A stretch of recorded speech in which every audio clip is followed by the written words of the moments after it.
We told you about the proposed, it's called a pied-à-terre tax on second homes with more than, with 5 million or more. Well, now an influential New York City business group says that tax is going to discourage investment and lower property values. Joe Borelli joins us this morning. How would a tax, that kind of tax, any tax, make the budget deficit worse?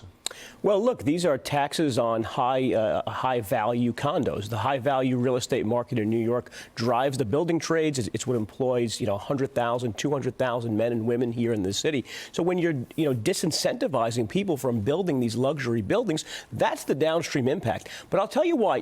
Zohar Mamdani, for all his faults, he's a clever clock. So, what he's doing, right? He's taking a tax and he's putting it on people who are foreign investors who are parking capital in relatively safe New York City real estate. The other half of the people who buy these pied-à-terres are the people who are high earners who have left for Florida, for South Carolina. So these are people who aren't selling their real estate assets. They still want to be able to come here when they please, but now they're not going to pay New York City and state income taxes. So he's clever in a way for taxing those people in a different way. He's making those people pay even if they've left New York City. He's making sure that Thatcher's, statement never comes true, running out of other people's money. He's chasing it to Florida or wherever he can. Mamdani desperately needs money. He needs revenue. He wants to raise taxes on rich people, on rich corporations. He wants higher property taxes. He wants any tax that he can get. Which tax do you think he's most likely to get?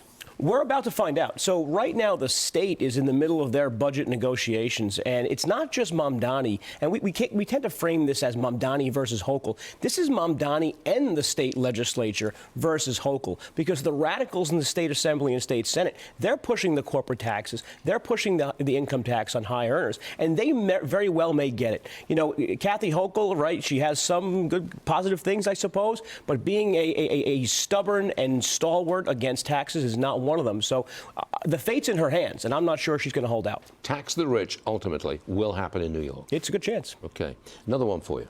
We've got a report that found empty daycare centers in New York are costing taxpayers a lot of money. $100 million on preschools that never opened, and they're still paying the rent and utilities despite being completely empty. Isn't this exactly where Mamdani should be looking to save money for the taxpayer? And this is exactly why people are so frustrated with taxes. They're not seeing this great service delivery as a result of their high taxes. This is like just lighting money on fire. And it's not just these preschools. These preschools, I'm sure there might be some reason why they couldn't happen over 5 years. But look at the other things. Look at the supermarket. We're going to build and operate a supermarket at 10 times the cost of the private sector. We're going to take daycare at 60 or 70% the cost of what a private sector daycare center would actually provide care for. This is lighting money on fire and then going back to the trough and saying we need to put more money in the till because we can't keep up with the revenue growth. Why do leftists think that somehow or other government is efficient?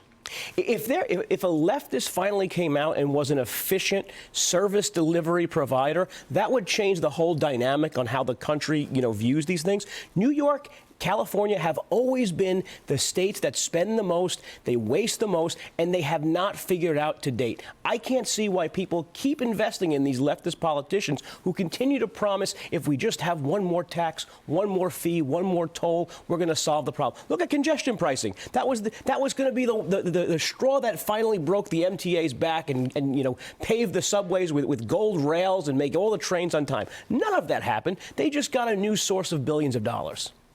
Joe Borelli, you're all right. Thanks so much for joining us. Come back anytime.